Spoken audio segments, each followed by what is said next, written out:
gave him. Yeah. Okay, recording it.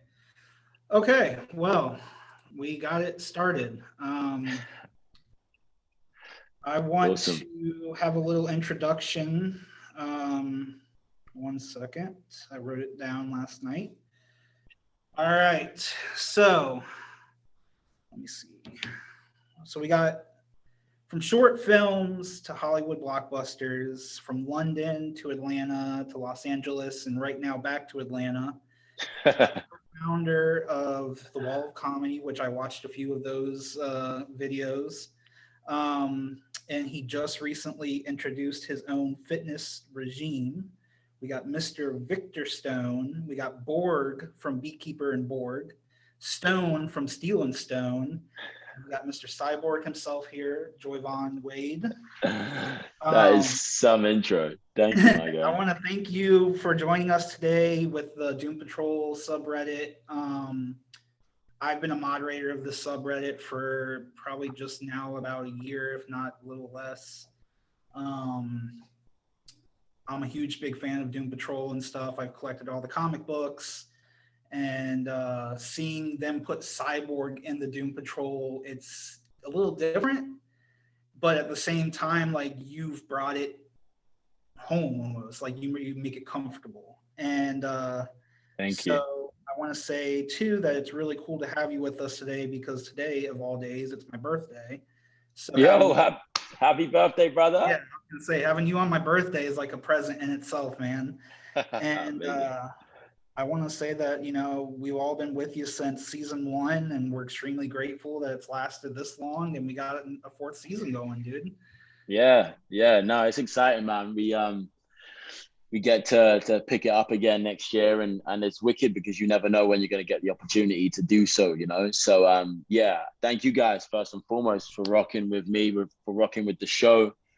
Really glad that you enjoy it, that you're loving it as much as we enjoy creating it for you. And yeah, I can't wait to get into another season and being blessed with the opportunity to keep providing you guys with this amazing Doom content.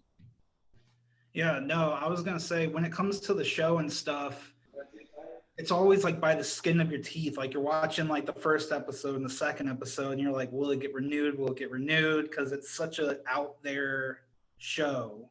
Like, you don't know if, you don't know if people are gonna like the content. Because I mean, you know, last season you guys had zombified butts and stuff. I mean, you were zombies versus butts, and like, so it's stuff that, you know, is crazy. And but no, let's just get into some questions, man. You know, go through the thing I sent you. You know, pick some questions you want to answer. If you want to go further, do what you want to do. Yeah, man. So I'll go for the question from the Spooks Are Out. Doom Patrol is a show that definitely welcomes the weird with open arms. Do you find yourself, after working and acting in the show, that you wish other properties would take outlandish approaches to their presentation? Oh, okay, cool. Yeah. So I think that we're so blessed with having a show that is weird, wacky, and wonderful. And before being a part of the Doom Patrol, I'd never experienced anything like it. Not only had I never acted or been a part of anything like it, but I don't think I'd ever watched anything that was so weird, wacky, and wonderful. And I think that Doom Patrol really hit the nail on the head as term for being able to be so weird, so wacky, so wonderful, but still at the same time, there's so much heart, there's so much core.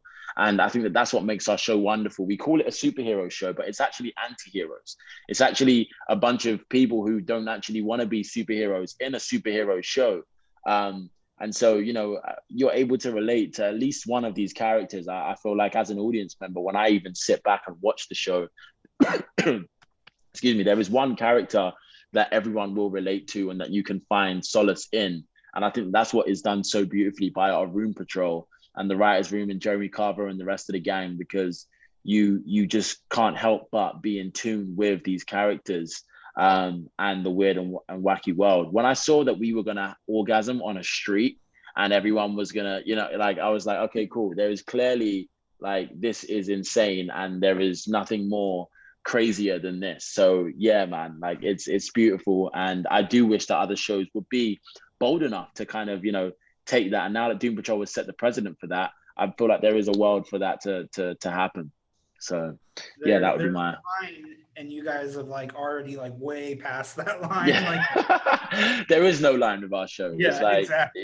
it's crazy, and I never know what's gonna happen next. Well, I want to add real quick is like you said, it's cool because I don't think in the show yet you guys have ever called yourselves a Doom Patrol. Like you've never called yourselves the team. You've seen the Doom Patrol and like people have said Doom Patrol, but you guys yourselves have never said, we're a team. We're just we're a group of outsiders and stuff. So like the first time that we even kind of come to that is at the end of season 3, when Cliff wants to hold this whole kind of Doom Squad thing, and we're like, no, not the Doom Squad, and we get close to officially being a superhero team. So it's cool. It's cool.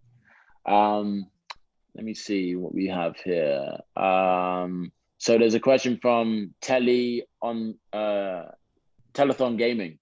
So from what I'm aware, Doom Patrol is one of the first pieces of media that actually gave a long look at who Cyborg was as a black man, instead of the whole man versus machine conversation, which has plagued the character through many years. How do you feel about such a nuanced take of the character that has never really truly been looked at? Also, how would you feel about Beast Boy's inclusion if there was to be added into Doom Patrol in a future season? Absolutely love your work on the show. Keep up the great work. Thank you so much, Telethon Gaming. Appreciate you, bro. Or sis. Thank you. I think in answer to your question, it's actually amazing. There's not many black superheroes, period, right? And it's few and far between. You look at the Justice League, or you look at the band of the big superhero teams that you get across the DC or Marvel universe, with Justice League, and then with like the Avengers, and there's only a couple of black superheroes across those elite teams. So for me to be able to play a black superhero was a dream come true. To be able to represent my community, to be able to represent and give an opportunity for people to see that you can be a superhero, and a young black man is able to put that suit on and feel a part, is a dream come true. And I think that the writers' room have not scared away from being able to talk about these things, and being able to be in that world where we are able to have a conversation about what it means to be black. It's always what it means to be a cyborg, what it means to be a robot, but what does it mean to be a black man? And it's amazing to be able to have this take and dive into it so deeply and so unapologetically.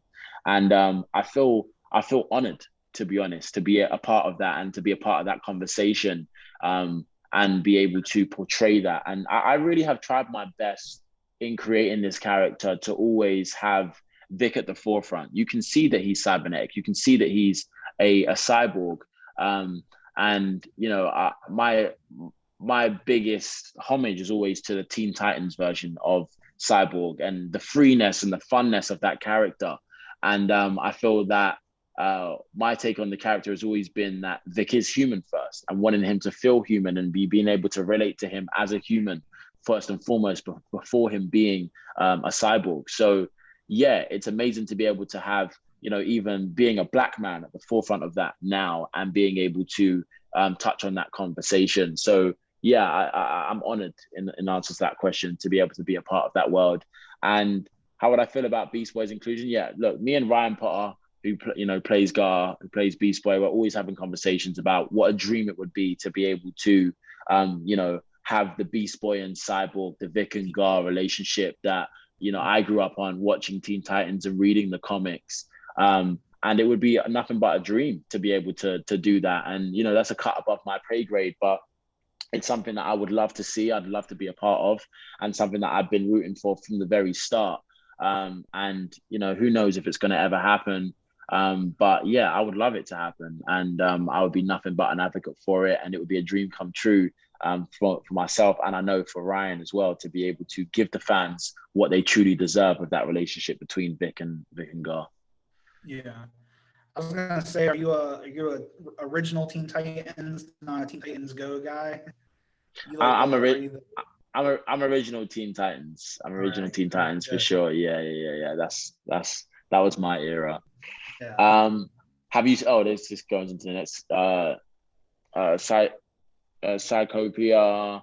Have you seen Titans? What are your thoughts about that show? And could you ever see a potential crossover happening? By the way, you're my favorite side. Boo. Yeah. Thank you so much. Thank you so much. I have seen Titans. Yeah, I'm up to date completely on Titans. It's my second favorite show, next to Doom Patrol. I love the team, the squad, and naturally Vic and Cyborg being a Titan. I had to watch that show. You know, I had to be a part of it and also be a part of that universe and that world. And I was upset that the Doom Patrol, you know, started off in the Titan series and I wasn't able to be a part of it, and I wasn't there at that time to be able to grace the Titan stage with my presence of being Vic. And so yeah, I love the show. I love also the amount of action that's in that show. Our show is very character led, and you know, it's very wacky, wild, and wonderful. But there's not as much action in that show, in our show, as there is in Titans. And so I love the action that we get in Titans, which is really cool. And yeah, I love the show. And could I ever see a potential crossover? Well, there has been. You know, our show was birthed out of Titans. It was a spin-off from Titans, and who knows? As I said in the last question, hopefully one day, you know, we will be able to reunite and come back together again. But yeah, we'll see what happens. Who knows? Yeah, with all the DC stuff going with HBO Max and all that, I'm pretty sure that there's going to eventually be some crossover, because I mean, DC and HBO Max are, you know, they're like that right now. So Yeah, exactly. So yeah, if there's a time for it, then this would be the time, you know. oh yeah, So yeah, God willing. Volunteer VTBK. As a Cyborg fan, it's great to see the character get spotlight so much recently, both on TV and in movies. You and Ray Fisher were both fantastic in creating characters that, whilst distinct and unique, still felt like Cyborg. Is there anything that you actively try to do to differentiate yourself from his portrayal, or does that not even come up? Have you ever met Ray or even discussed this topic with him? Were you a fan of? All right, so I'm going to break this down. There's a few different questions. So the first question, how do I try to differentiate my Cyborg? This is pretty much like what I was alluding to in my previous question. For my version of the character, which is not necessarily trying to make it different from other iterations of the character, but it was kind of birthed from what I loved about the character.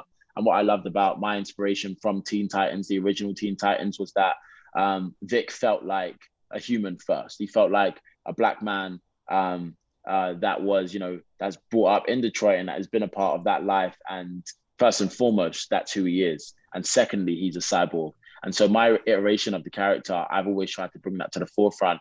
And hopefully you guys have felt that, in that he is a human first. He's just a regular guy, you know, and everything that he's been blessed with in terms of his cybernetics is as a result thereof, and is not what defines him. What defines him is who he is.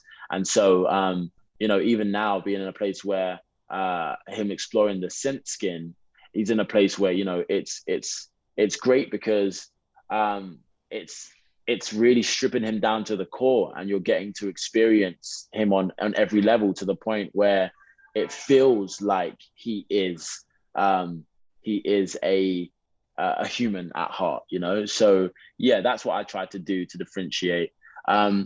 Based on the pandemic, myself and Ray haven't had the chance yet to meet up physically, but we have spoken. We have spoken a bit, and have you ever discussed this topic? No, we haven't discussed the differentiations of our Vics. We got a brotherhood, man. We got a Borghood, and I love his iteration of the character, and you know, him being someone in which was able to birth the live action in the DCU was amazing, and I have nothing but homage to pay to him for that. And I love what he's done with the character, and I do also love the fact that our iterations of the character are very different, and you get different things from these two characters, and naturally them being on two different platforms with cinema and the big screen, and then the smaller screen lends to that. So yeah, man, he's a great guy. Were you ever a fan of Cyborg comic books before you got this role? Oh yeah, of course. As I said, original Teen Titans, Cyborg comics across the board, Teen Titan comics across the board, Cyborg Rebirth, 52, etc. Read all of them. So yeah, I was a huge fan of that and what had been built in that world. Cyborg's a really intriguing character who has been overlooked a lot over the years, often reduced to a side character internally struggling with the usual man versus robot storyline. Recently, we've seen so much more depth to the character portrayals, both in the movies and on TV. What do you think are the next stages of Cyborg's character progression will look like? Thanks for doing this, JOIVAN. Been a fan of Cyborg since I was a kid, and you've done an incredible job bringing him to life in an entertaining and relatable way. Thank you. Thank you so much. I think the next iteration is, he's now in synth skin. He's now exploring what it means to be a Black man and going back to just being himself. And I'm really interested in seeing what that looks like, and the next iteration of that is him experiencing that and him experiencing what it means and what it feels like to just be a regular kid and live in that world and live in that space. And I'm excited. I have no idea what we're going to explore. I just, like you guys, find out things as I get the scripts, and I see things as things go. So I'm not too sure exactly what's going to happen, but I'm excited either way and for what that journey upholds. And I'm excited to see Vic explore himself and what it means to be Vic Stone, first and foremost, versus what it means to be Cyborg. The next question from Kalon Althea. I love your portrayal of Cyborg in Doom Patrol. He's been one of my favorite superheroes since I was a kid. Personally, I would like to see a bigger arc with his love life and internal debate for who he could be as a father in the future, if that's even possible. What would you like to see in future in terms of growing pains or personal challenges? I think, this kind of leads on to what we were just talking about. I think I just want to see Vic explore what it means to be Vic, to live and ground himself in who he is. And I feel like that's going to make him a better superhero. Him understanding who he is and knowing that at heart, he is still a superhero. Even without his cybernetics, he's still a hero. He still has the heart of a hero. You see when it comes to, him stepping out and wanting to help Larry, and, him consuming the spirit and taking that on board. And even though it could have killed him, he still stepped out and did that because he's a superhero at heart. You could take away his cybernetics, but you can't take away him being a hero. So I just want to continue to build that out and see what happens there. And it's going to be fun. So Hadesman 1 says,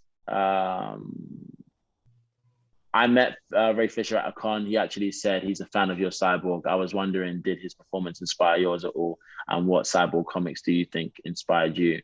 Yeah, kind of just answered this question. But yeah, definitely inspired me big time. I was a huge fan. And naturally, before I even got the role, I was watching Ray and his Cyborg, and he was my Cyborg, And so, inspired me. And I watched his Cyborg and enjoyed everything that he was doing, and the iterations of that. And it just inspired me to say, okay, well, what can I bring to the table when I came to taking on that role? And what could I do differently? And what iteration of the character would I explore? And I was inspired by all of the Teen Titan comics, the Cyborg comics, the Rebirth comics, and all of that were materials that I used in order to be able to grow out my version of the character.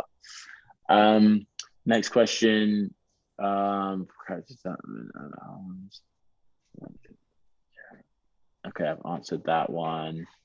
I was gonna say some of them might just kind of be like a reiteration. So So I'm just reading them through and seeing.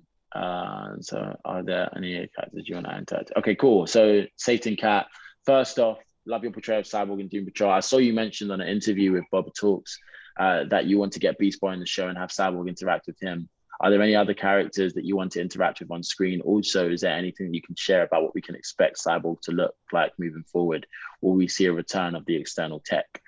Cool. So I would love to, as I said, Beast Boy would be my number one, who I'd love to, share a screen with.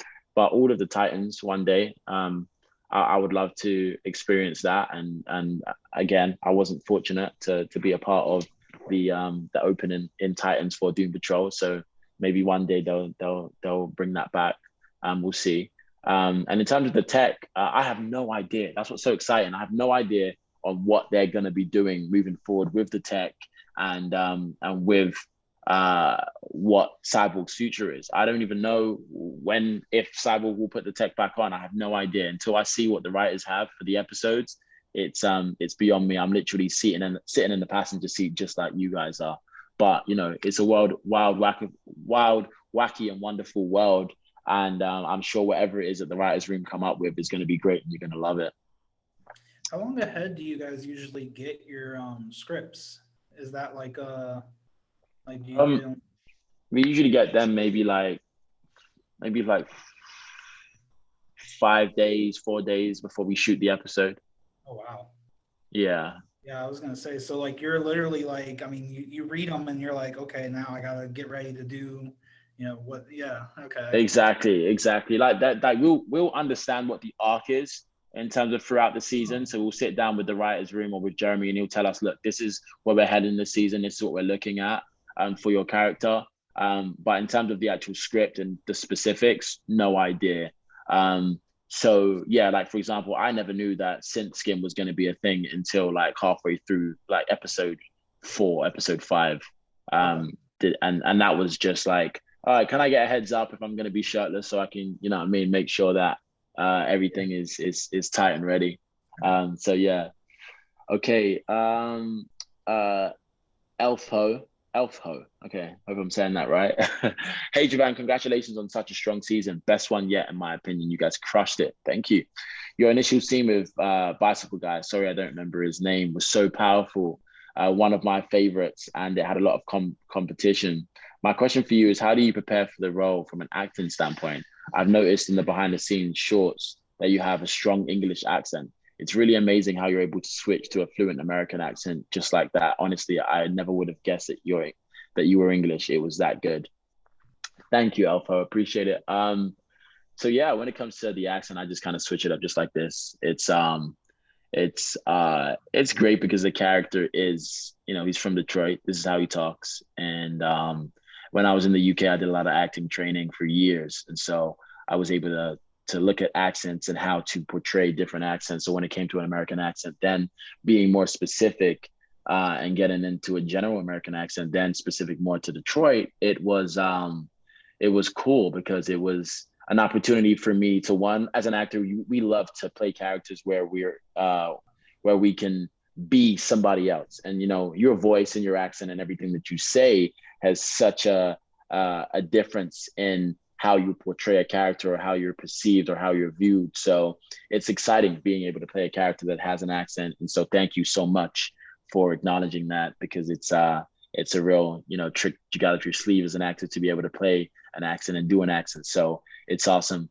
And how I prepare for the role is I look at, everything that, first of all, when it comes to any character, any script, I look at everything that a character says about my character. So that tells me a lot about, who the character is. I look at everything that the character says about himself. That tells me a lot about who the character is for himself. And then I look at everything that the character has experienced naturally, because we have a character that I'm playing that is already alive. I get to have all this source material from the comic books, from Teen Titans on the TV, from DCU, from Ray Fisher, all these examples and all these opportunities that I get to be and experience these materials that I can then take and then decide for myself, okay, cool. So how am I going to look at this character and use, what I have to find my own iteration of the character and be who I want to be. So, yeah, I break down the character and look at all the source materials and how I can portray. And then I also look at what would I like to see from this character. If I was a fan, if I was a spectator, what experience would I want from that character and how that character relates to the audience, me being a part of the audience too. So yeah, that's how I kind of turn on and turn off the accent. And that's a little bit about my process and how I kind of, work things out. So yeah, I'll go back to my accent now, but just I'll give you that little nugget. I was going to say real quick, Elfho, I don't know if the show switched it, but the bicycle guy is actually Frenzy. I don't know if they said his name on the show. I don't remember. I haven't seen the season since it started, so it's been a while. But no, I agree that you and Frenzy having that, your guys' interaction and stuff was definitely a very big impact on what was going on. Yeah, that was the turning point. You know, that scene with Frenzy was 100% the turning point for Vic. And the real question and the real thing that unearthed everything that made him question himself, question who he was, where he was, and what was happening. You know, so yeah, that was an amazing scene, and I really enjoyed it, and I really enjoyed, you know, working on that scene, and that was a real catalyst for the rest of the series for me and for my arc.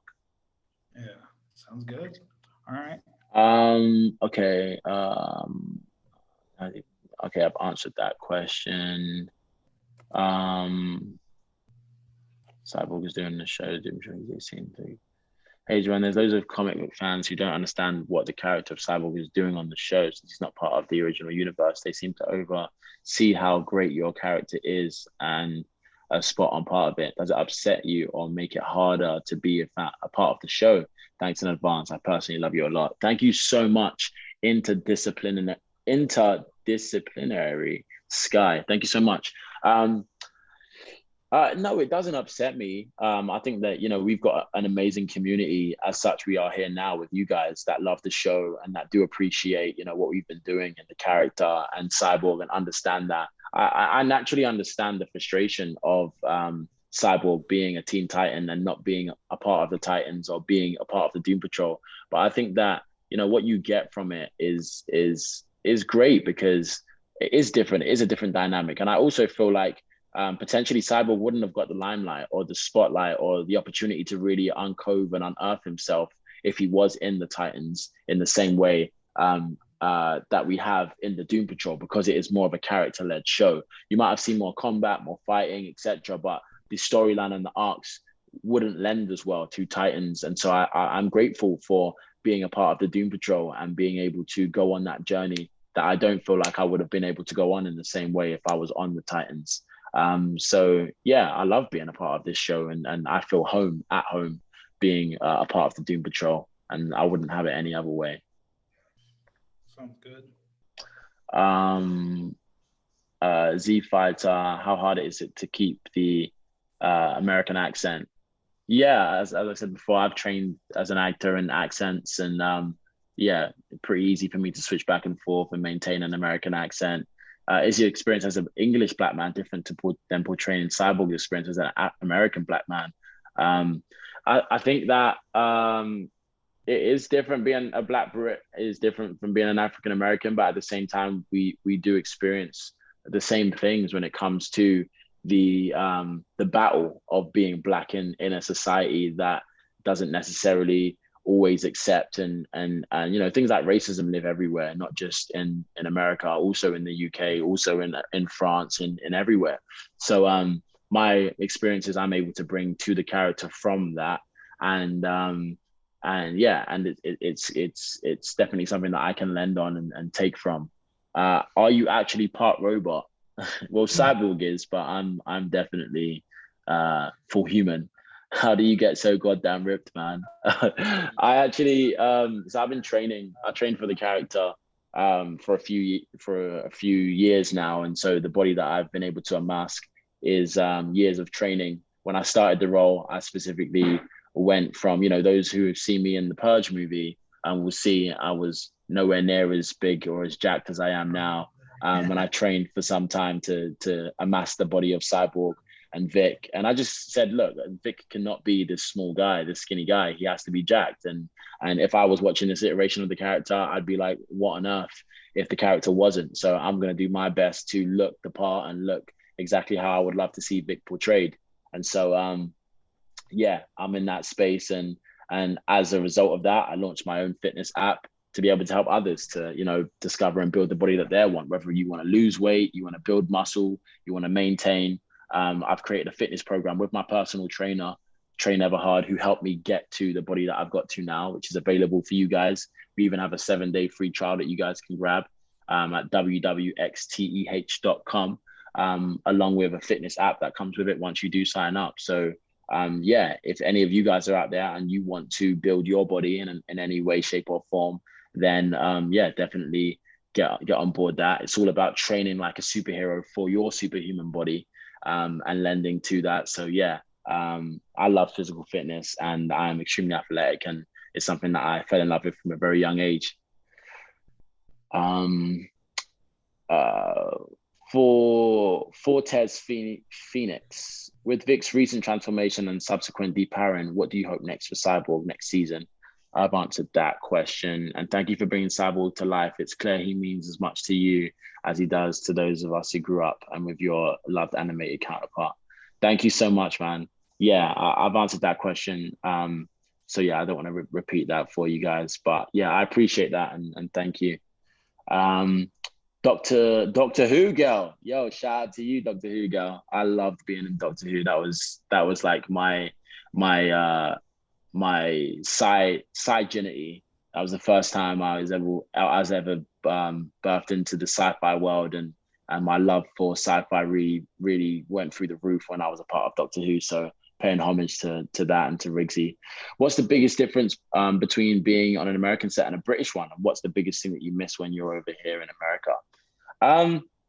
The biggest difference in being on set is I would say things are bigger here. Everything is bigger here. You know, sets, crews are a lot bigger. And one thing that is exciting is there is more diversity here as well. I do see a lot more diverse crew members, which is awesome. But in terms of being on set, it's very similar, if not the same. One big difference is crafty. So for those of you who don't know, crafty is the part of set that you can go to get snacks and anything that you want in between, whether it be fruit or whether it be chocolate or nuts or whatever it is. You can go to crafty and get your energy back and have snacks throughout the day. We don't have that in the UK in the same way. So that's one thing that I do love actually about being on set in the US. So that's definitely one of the biggest differences. And what I miss when I'm over here in America is my family. And I'm blessed to have a beloved cousin here. Outside of that, the rest of my family are in the UK. And so I miss my family dearly, especially after being in the pandemic for the last couple of years. I haven't been able to go home to London to see my family. So yeah, that's the biggest thing that I miss. I do gotta let you know, for some reason, I guess Zoom is only letting me have a 40 minutes. So you got about 2 minutes remaining. I don't know if you just want to, you know, plug in some stuff real quick before we finish. And yeah, no, of course. I think we pretty much got to the end of the questions, and the last question was the same as the other one. So yeah, I just want to say thank you guys. Thank you for being a part of the community and for watching our show. I love you guys dearly, and I want to keep finding more ways to connect with you guys. Hit me up on Twitter, hit me up on Instagram, connect with me in any way that you can. And yeah, follow the journey, and hopefully I'm doing for you guys what you see and want for the character. And I can't wait to continue this journey with you guys. And yeah, I'm here for you guys anytime you need me. So Nicholas, thank you so much for organizing this and getting me on board. I've really enjoyed myself. I didn't even think that you were going to respond. And then you respond, and I'm like, oh my God, like, and my fiance, she kept on saying, she's like, I don't believe it and stuff. And I was like, yeah, I got Cyborg to talk. Like, I got him to like have an interview with him. So, yeah, no, I want to connect. I want to connect to you guys as much as possible. That's always been something that I've loved and I want to continue to do. So yeah, thanks for having me. And I was gonna say, I don't know if you saw in the chat, Avivi, which is the other moderator, wants to thank you as well. Oh, awesome. And I got one question. This is my question. You're a British man. Have you ever eaten a full English breakfast? I used to eat them every day. Okay. Constantly. Yeah, of course. Because I've always wanted to. I want to experience black pudding or like, blood pudding, but apparently it's illegal over here in the States. So right. Well, there's a place in Santa Monica in LA. You can get a really good full English. Oh, really? Okay. Yeah. I'll have to fly because I'm in Ohio, so I'll have to fly over. Cool. But, yeah. 10 seconds. So let me just say thank you. It's been a great day. It's been a great birthday present. I'm gonna have this memory for a while.